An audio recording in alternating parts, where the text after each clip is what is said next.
नहीं नहीं पिताजी, मैं ये फालतू का काम नहीं कर सकता, मेरे पास और भी काम है।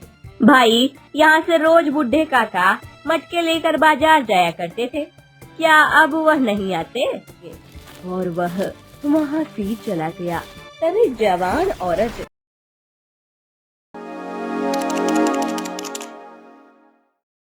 सोनपुर गांव में बिरजू नाम का एक व्यक्ति रहता था। बिरजू मटके बनाने का काम किया करता था। बिरजू नए नए तरीके के मटके बनाता था और वह उसे बेचकर अपने घर का गुजारा करता था। बिरजू के 2 बच्चे होते हैं, एक का नाम श्याम और दूसरे का नाम रोहन होता है।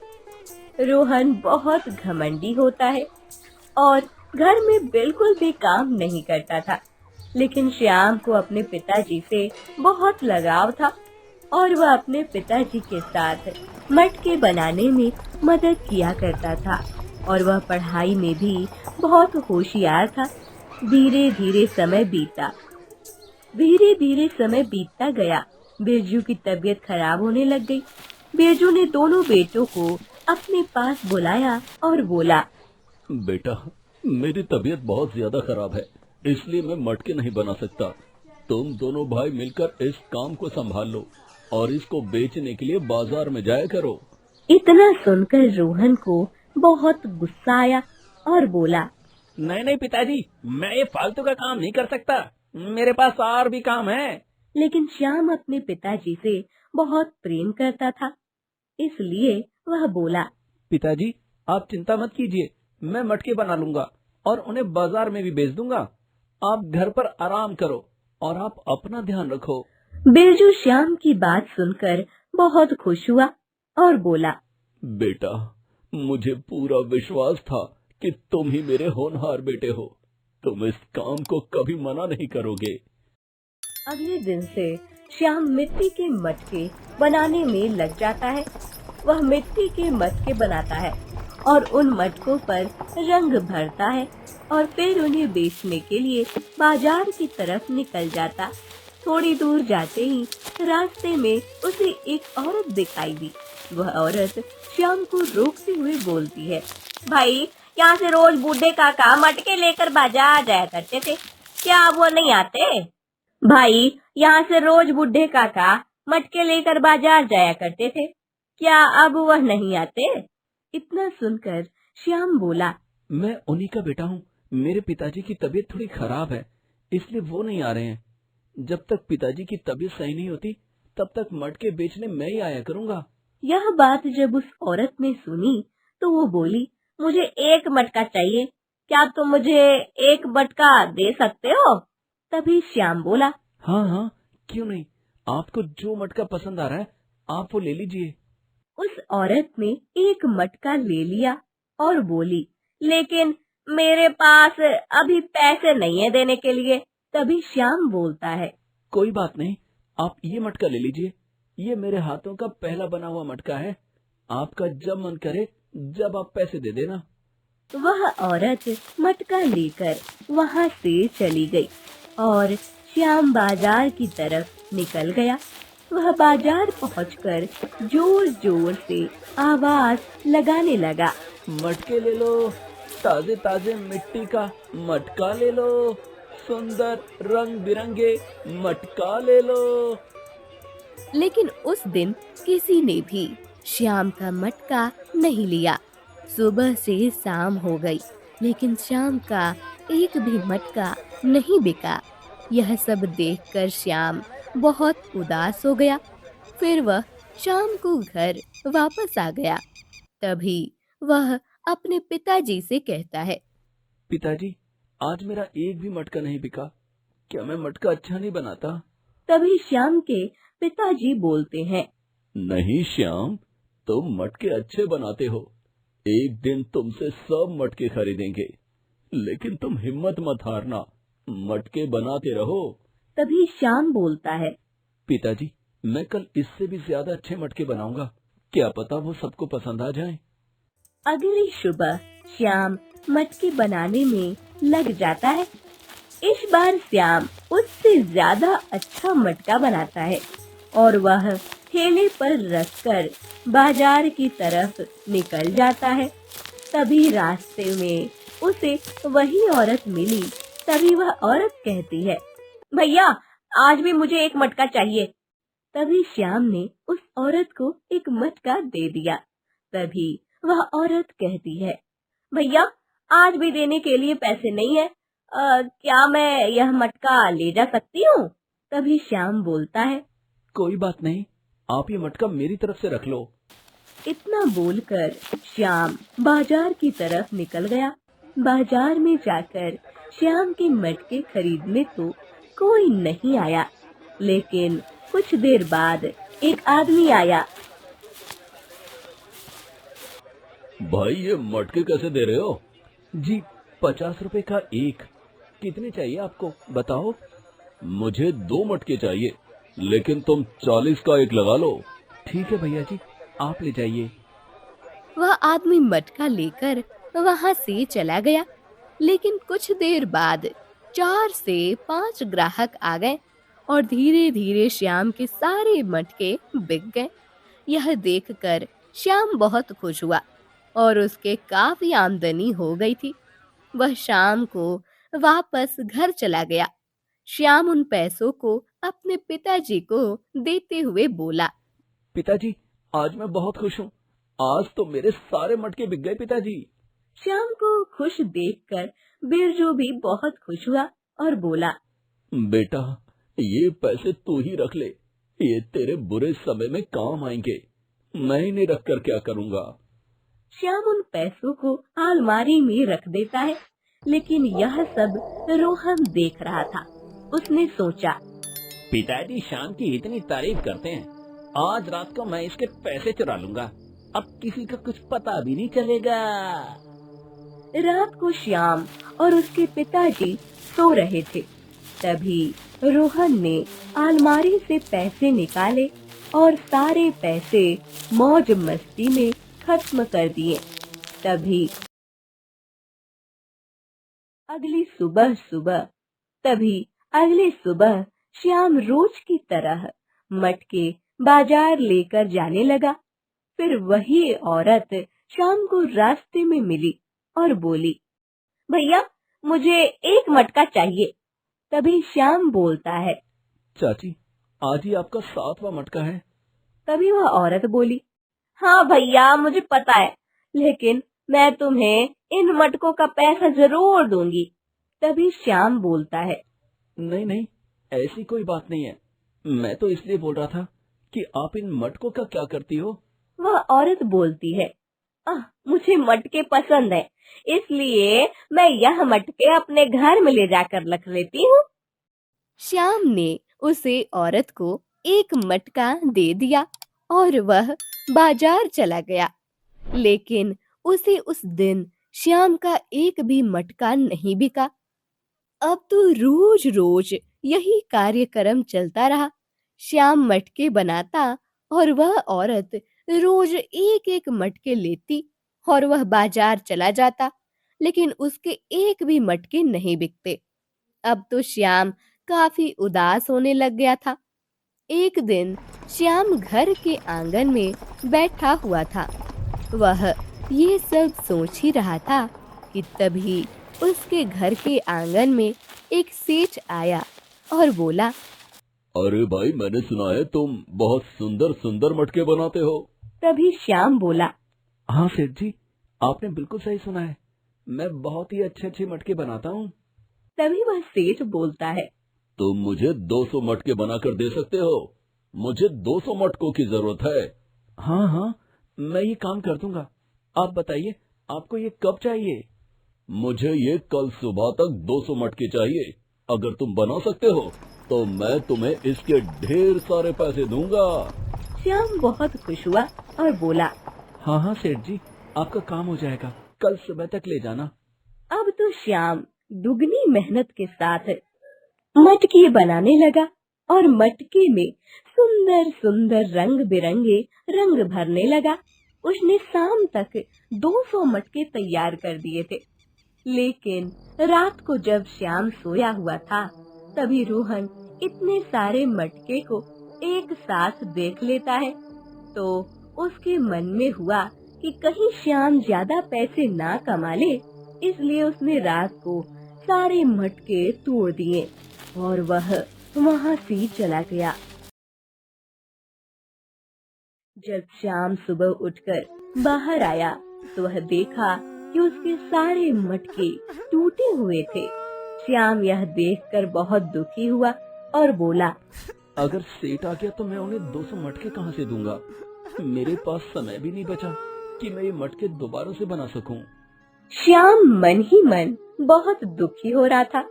तभी वहाँ पर वही औरत आ गई जो श्याम से रोज फ्री में मटके लेती थी।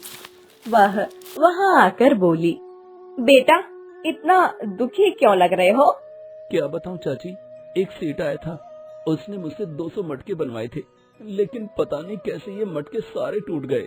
अब मैं उस सेठ को 200 मटके कहाँ से दूंगा? तभी वह औरत बोलती है, तुम चिंता मत करो, मेरे साथ चलो, क्या पता तुम्हारी समस्या का समाधान वहाँ पर हो। श्याम उस औरत के साथ उसके पीछे चला गया। वह औरत एक छोटी सी झोपड़ी में लेकर आ गई। जब श्याम अंदर गया तो उसने देखा कि वहां पर वही मटके सोने से भरे हुए थे, जो कि मटके रोज श्याम से लिया करती थी। श्याम बड़ा हैरान हुआ और उस औरत से पूछा, चाची ये मटके कैसे, और इसमें सोना कैसे भरा हुआ है? तभी जवान औरत बुढ़ी अम्मा में बदल जाती है और वह बोलती है, बेटा मैं हकीकत में ऐसी दिखती हूँ। ये सब देखकर श्याम बड़ा हैरान हुआ और उसे कुछ भी समझ नहीं आया। तभी वह बोलता है, अरे आप तो अभी जवान थी, बुढ़िया अम्मा कैसे बन गई? तभी वह औरत बोलती है, तब मैंने बाबा से कहा मेरे शरीर को कभी भी बुढ़ा ना होने देना, मैं औरों के सामने हमेशा जवान दिखती रहूं। तब बाबा ने मुझे आशीर्वाद तो दे दिया, लेकिन तुम दूसरों के सामने हमेशा जवान दिखती रहोगी, लेकिन जिस दिन तुम्हारी उम्र बूढ़ी हो जाएगी उस दिन तुम अपनी असली रूप में आ जाओगी।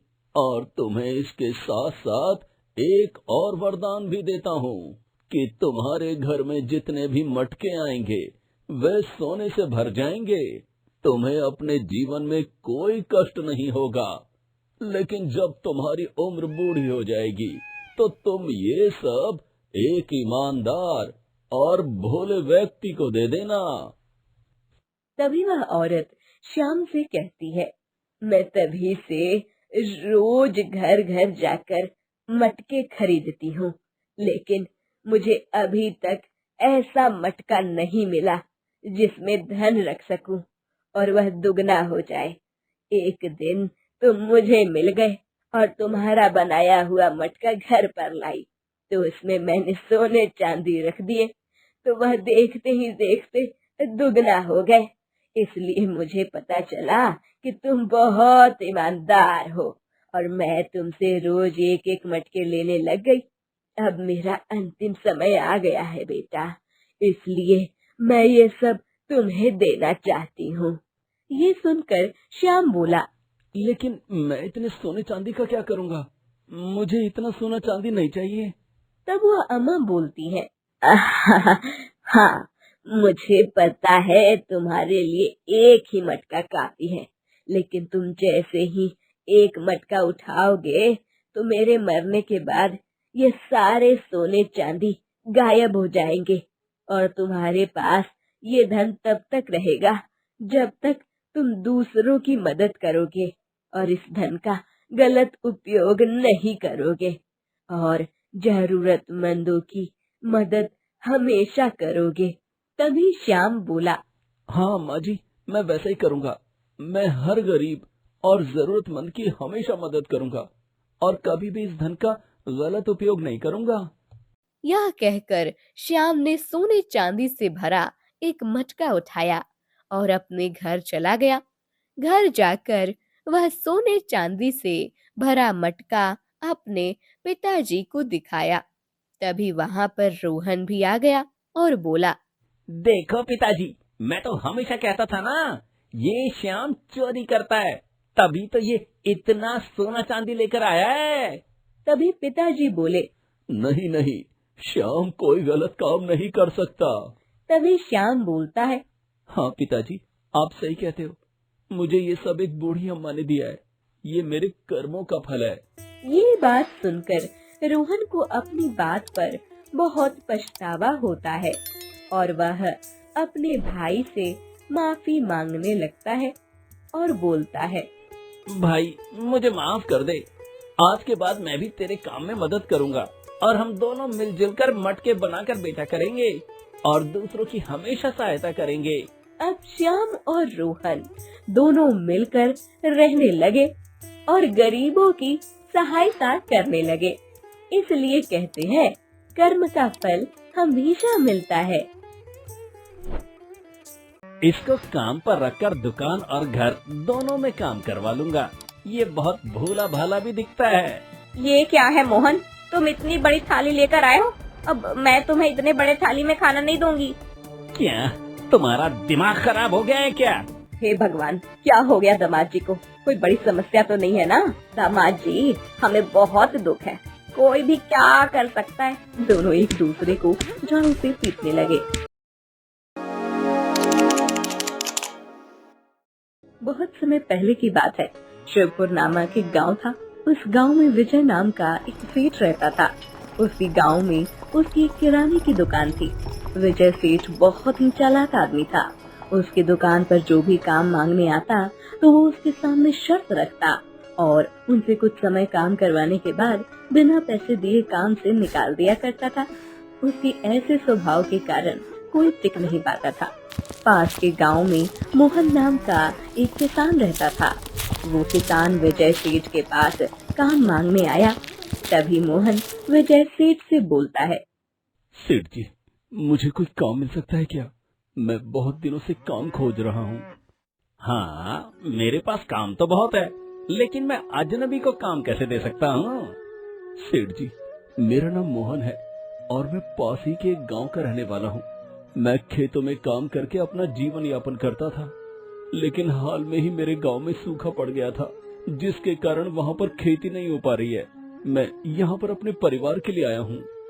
ये बात सुनकर विजय सेठ को समझ में आ गया कि ये बहुत भोला भाला आदमी है, जो कि उसकी शर्तों के कारण उसके पास कोई काम करने नहीं आ रहा था। इसलिए वो सोचता है, इसको काम पर रखकर दुकान और घर दोनों में काम करवा लूंगा, ये बहुत भोला भाला भी दिखता है।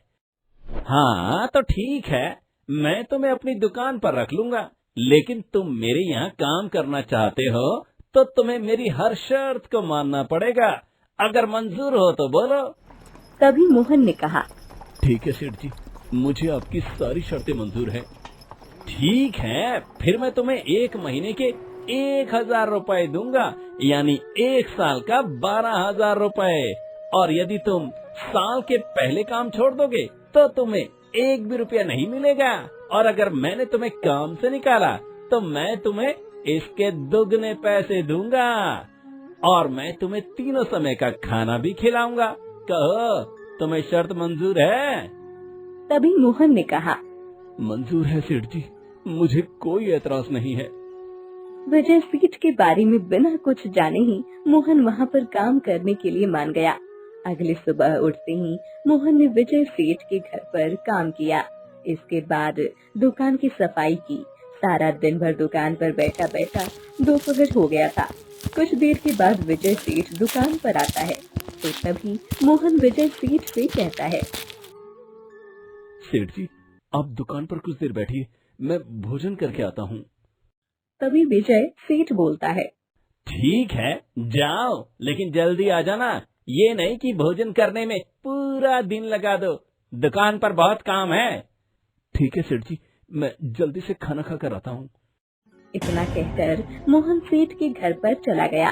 भोजन करने के लिए जब मोहन घर पर पहुंचता है तो सेठ की पत्नी ने केले के पत्ते पर थोड़ा सा चावल रख दिया। तभी ये देखकर मोहन हैरान हो गया। तभी वो अपने आप से बोलता है। सेठ जी ने तो कहा था कि मुझे पेट भरकर भोजन मिलेगा, लेकिन यहाँ पर तो मुझे थोड़ा सा ही भोजन मिल रहा है। मोहन सोच में पड़ गया। वो भोजन चुपचाप करने लग गया। वो शर्म के मारे और भोजन भी नहीं मांग रहा था। मोहन भोजन करके दुकान पर चला गया। अब रोज यही सिलसिला कुछ दिनों तक चलता रहा और बेचारा मोहन रोज ही भूखा रह जाता था, क्योंकि उसने चावल में उसका पेट नहीं भरता था। उसने एक दिन मन में सोचा, मैं सेठ जी से इसके बारे में बात करूंगा, मेरा तो इतने चावल में पेट भी नहीं भरता। ऐसा सोचकर उसने एक दिन विजय सेठ से कहा, सेठ जी, आपकी पत्नी मुझे खाने में केवल थोड़ा सा भोजन देती है, मेरे लिए इतना भोजन काफी नहीं है, मैं रोज ही भूखा रह जाता हूँ। आप मालकिन से कह दीजिए कि कृपया मुझे पेट भरकर भोजन दिया करे। इतना सुनकर विजय सेठ गुस्से से बोला, मैंने तुम्हें पहले ही कहा था, मैं तुम्हें थाली भर भोजन दूंगा। मेरी पत्नी भी वही करती है। अगर तुम्हें अच्छा लगता हो तो यहीं रहो, नहीं तो तुरंत यहाँ से चले जाओ। लेकिन तुम एक बात ध्यान में रखो, मैं तुम्हें एक भी रुपया नहीं दूंगा। शर्त के मुताबिक तुम काम छोड़ रहे हो। इतना सुनकर मोहन बोला, सेठ जी, मुझे माफ कर दो, आप जितना भी भोजन दोगे मैं उतने में ही खुश रहूंगा। तभी विजय सेठ बोलता है, हाँ हाँ ठीक है, अब जाओ और तुम अपना काम करो। मोहन ने तो बात को संभाल लिया, लेकिन उसने मन में ठान लिया कि वो विजय सेठ को यहाँ से सबक सिखा कर ही जाएगा। काफी सोच विचार करने के बाद में एक तरकीब सूझती है और फिर अगले दिन जब वो खाने पर विजय सेठ के घर पर गया तो वो केले का एक बड़ा पत्ता ले गया। कुछ देर के बाद विजय सेठ की पत्नी वहाँ पर आती है तो वह देखती है कि मोहन पहले से ही बड़ा केले का पत्ता लेकर आया है, तो वह ये देखकर हैरान हो जाती है। तभी वो मोहन से कहती है, ये क्या है मोहन, तुम इतनी बड़ी थाली लेकर आए हो, अब मैं तुम्हें इतने बड़े थाली में खाना नहीं दूंगी। तभी मोहन बोलता है, हाँ मालकिन, जैसा अपने शर्त के मुताबिक आपने कहा था, मैं तुम्हें थाली भर भोजन दूंगी, इसलिए अगर इस थाली में भोजन मिलेगा तो मेरा पूरा पेट भर जाएगा, इसलिए मैं ये बड़ी सी थाली लेकर आया हूँ। इतना सुनकर विजय सेठ की पत्नी ने कहा, अच्छा तुम होशियार बन रहे हो, अब तो शर्त के मुताबिक तुम्हें थाली भर भोजन देना ही होगा। इतना कहकर सेठ की पत्नी ने उस थाली में पूरा चावल भर दिए और खाने के लिए आम का अचार भी दे दिया। आज तो मोहन का पेट पूरी तरह से भर गया। बहुत दिनों के बाद मोहन ने पेट भर कर खाना खाया था और फिर वो खाना खाकर काम पर चला गया। जैसे ही शाम को सेठ घर पर गया तो सेठ की पत्नी सेठ को तो सारी बातें बता देती है। अगली सुबह जब विजय सेठ दुकान पर गया तो वो मोहन से कहता है, मुझे घर पर जाकर पता चला कि तुमने कल बड़ी सी थाली लाकर भोजन किया है, तुम ऐसा नहीं कर सकते। तभी मोहन ने कहा, ये क्या कह रहे हो सेठ जी, आपकी शर्त के मुताबिक आपने ही तो कहा था कि तुम्हें थाली भर भोजन मिलेगा, लेकिन आपने थाली के आकार के बारे में नहीं बताया था। अच्छा तो ये बात है, मैंने जब तुमसे बात की थी तब तुम्हें थाली के बारे में बता देना चाहिए था। मैं तुम्हें अभी काम से निकाल रहा हूँ। तभी इतना सुनकर मोहन ने कहा, सेठ जी, ये आप क्या कह रहे हो? क्या आप चाहते हो कि मैं काम पर से चला जाऊं? लगता है कि आप शर्त भूल चुके हैं। अगर मैं खुद काम से जाऊं तो आप मुझे एक भी रुपया नहीं दोगे, लेकिन आप मुझे नौकरी से निकालोगे तो आपको मुझे दुगने पैसे देने होंगे। अगर आप दुगने पैसे देते हो तो मैं अभी काम से चला जाता हूँ। मोहन जब इतना बोलता है तो सेठ को अपनी शर्त याद आने लगती है। तभी वह मन में सोचते हुए बोलता है, यदि मैं मोहन को काम से निकालता हूँ तो मुझे दुगने पैसे देने पड़ जाएंगे। क्योंकि सेठ मोहन को दुगने पैसा नहीं देना चाहता था, इसलिए सेठ मोहन को नौकरी से नहीं निकालता है। उसने अपना फैसला बदल दिया। तभी सेठ मोहन से कहता है, मोहन, मैंने तुम्हें गुस्से में कह दिया, तुम्हें कहीं जाने की कोई जरूरत नहीं है और मैं तुम्हें पूरा पेट भरकर भोजन भी दूंगा। तुम्हें मंजूर है ना? हाँ ठीक है सेठ जी। मोहन का पेट भरकर भोजन की समस्या तो दूर हो गई, लेकिन सेठ ने मोहन के कंधे पर काम का बोझ और भी बढ़ा दिया। मोहन भी सेठ की आदतों से तंग होकर काम छोड़ने का मन बना लिया था। तभी मोहन भोजन करके दुकान पर आ जाता है। तभी सेठ मोहन से कहता है, मोहन, तुम भोजन करके आ गए? अब मेरी बात को ध्यान से सुनो। यहाँ पर 5 बोरी गेहूं के रखे हुए हैं और 1 बोरी की कीमत 150 रुपए है। 150 से कम में गेहूं की बोरी को मत बेचना। मैं जरा घर से आ रहा हूँ, घर पर कुछ काम है। ठीक है सेठ जी। सेठ मोहन को काम बताकर घर पर चला जाता है। सेठ के जाते ही थोड़ी देर बाद मोहन 150 में 5 गेहूं की बोरियां एक आदमी को बेच देता है। कुछ देर के बाद जब सेठ घर से दुकान पर आता है तो वो गेहूं की बोरियां ना देखकर वह मोहन से कहता है, वाह मोहन, तुमने सारी बोरियां बेच दी। हाँ सेठ जी। लाओ, फिर इसके पैसे कहाँ हैं? ये लीजिए सेठ जी, मैंने 150 में गेहूं की 5 बोरियां बेच दी। सेठ ने तो मोहन को 1 बोरी की कीमत 150 बताई थी, इसलिए सेठ को 5 बोरियों का 750 चाहिए था। जब मोहन ने सेठ को 150 दिए तो विजय सेठ गुस्से में आ गया। तभी वह मोहन से बोलता है, क्या तुम्हारा दिमाग खराब हो गया है क्या? 5 बोरियां बेचने के लिए 750 रुपए चाहिए थे ना? तुम मुझे 150 रुपए क्यों दे रहे हो? सेठ जी, मुझे लगा कि 5 बोरियों के 150 रुपए दाम है, इसलिए मैंने 5 बोरियों को 150 रुपए में बेच दिया। मुझसे तो बहुत बड़ी गलती हो गई। मैं तो ग्राहक को जानता भी नहीं था, वो दूसरे गांव का लग रहा था। अब मैं क्या करूं? तभी विजय सेठ बोलता है, ये तुमने क्या किया? मैं थोड़ी देर के लिए घर क्या चला गया, तुमने तो मेरा 600 रुपए का नुकसान ही करवा दिया। मैंने तुम्हें नौकरी देकर बहुत बड़ी गलती की है। अब तुम यहाँ से चले जाओ। ठीक है सेठ जी, आप चाहते हैं कि मैं यहाँ से चला जाऊं तो मैं अभी चला जाऊंगा। यदि मैं आपके लिए बोझ बना हूं तो मैं बोझ नहीं बनना चाहता हूं। मैं अभी यहाँ से चला जाता हूँ। तभी मोहन विजय सेठ को शर्त याद दिलाते हुए बोलता है, सेठ जी, आपको अपनी शर्त तो याद ही होगी ना? यदि मैं काम छोड़ता हूँ तो मुझे 1 भी रुपए नहीं दोगे, और यदि आप मुझे काम से निकालते हो तो आप मुझे इसके 2 गुने पैसे दोगे। शर्त की बात सामने आते ही सेठ सोच में पड़ गया और वो भी मन में बोलता है, ये कैसी शर्त मैंने रख दी? अगर मैं इसको काम से निकालता हूँ तो मुझे 24,000 रुपए देने पड़ जाएंगे। इससे अच्छा तो 600 रुपए का नुकसान ही अच्छा है। तभी सेठ कुछ देर सोच विचार करके मोहन से बोलता है, तुम यहाँ से कहाँ जाओगे? मैं एक मालिक होने की खातिर मैं तुमको कभी कभी डांट दिया करता हूँ। कभी कभी मैं अपने गुस्से को काबू में नहीं कर पाता हूँ। इंसान से कभी कभी गलतियाँ हो जाती हैं। तुम्हें कहीं जाने की कोई जरूरत नहीं है, यहीं पर रहकर काम करो। जी सेठ जी, अगर आप चाहोगे तो मैं यहीं पर काम करूँगा। यदि आप नहीं चाहोगे तो मैं यहाँ से चला जाऊँगा।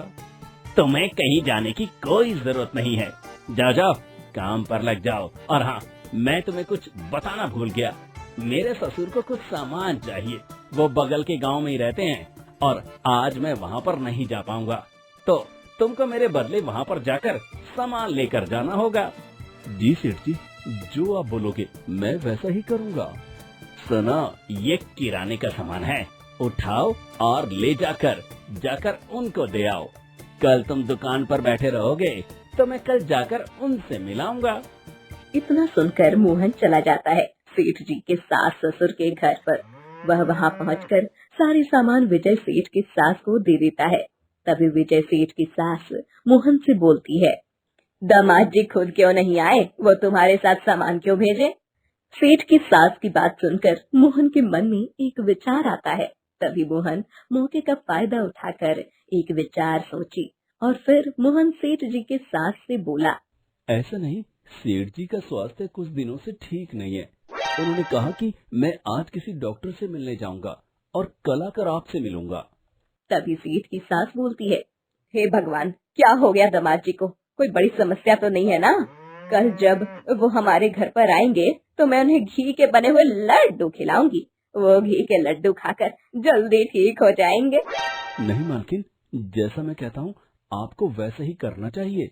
उनका स्वास्थ्य ठीक नहीं है, इसीलिए उनको घी के लड्डू नुकसान करेंगे।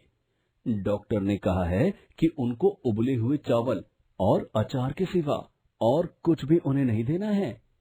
मोहन अपनी योजना के अनुसार सेठ की सास को बढ़ा चढ़ाकर वापस लौट आया। अगले दिन सुबह होते ही सेठ ने मोहन को दुकान संभालने के लिए कहा और वो ससुराल चला गया। विजय सेठ अपनी सासू माँ के घर पर पहुँच जाता है। तभी विजय सेठ की सासू माँ मन में सोचती है, लगता है दामाद जी सच में बीमार हैं। मुझे स्वस्थ होने का दिखावा कर रहे हैं। तभी सासू माँ बोलती है, दामाद जी हमें बहुत दुख है, कोई भी क्या कर सकता है। चलिए आप खाना खा लीजिए, आप जल्दी से ठीक हो जाएंगे। घर के सभी लोग विजय सेठ की स्वास्थ्य का हाल चाल पूछते हैं, लेकिन विजय सेठ को बिल्कुल भी समझ नहीं आ रहा था कि ये सब क्या हो रहा है। थोड़ी देर में सास विजय सेठ को खाना खिलाती है, लेकिन अलग अलग पकवान की जगह उबले हुए चावल और अचार देखकर विजय सेठ चौंक गया, लेकिन ससुराल में कुछ कह ना सका। वो चुपचाप चावल को खा लेता है। तभी वो जाने के लिए सास ससुर से बोलता है, ठीक है सासू माँ, अब मैं दुकान चलता हूँ। इतना कहकर सेठ दुकान पर आ जाता है। सेठ काफी गुस्से में था। तभी ये देखकर मोहन सेठ से बोलता है, क्या हुआ सेठ जी, आप इतने गुस्से में क्यों लग रहे हो? वहाँ पर कुछ हुआ है क्या? तभी सेठ मोहन से बोलता है, वहाँ पर क्या हुआ है मैं तुम्हें बाद में बताऊंगा। तुम पहले अभी इसी समय घर जाओ और मालकिन से कहो मैं भूखा हूँ, मेरे लिए कुछ खाना बना कर रख दे। तभी मोहन ने विजय सेठ से पूछा, क्यों सेठ जी, अभी आपको भूख लगी है? आपको ससुराल में भोजन नहीं मिला क्या? मुझे तो लगा आप वहाँ से तरह तरह के पकवान खाकर आए होंगे। मोहन मन ही मन सोचता है कि वहाँ पर क्या क्या हुआ, लेकिन विजय सेठ के सामने अनजान बनते हुए पूछने लगा। तभी विजय सेठ गुस्से में आकर बोला, वहाँ के बारे में मत पूछो, तुमसे जितना कहा है तुम बस उतना ही करो। ठीक है सेठ जी, मैं अभी जाता हूँ और मालकिन से कहता हूँ कि आपके लिए भोजन बनाकर तैयार रखे। मोहन अंदर से बहुत खुश था, क्योंकि विजय सेठ का वही हाल हुआ था जो उसने मोहन के साथ कुछ दिन पहले किया था। लेकिन मोहन का बदला अभी भी पूरा नहीं हुआ था। वो मन में कुछ सोचकर विजय सेठ के घर चला गया।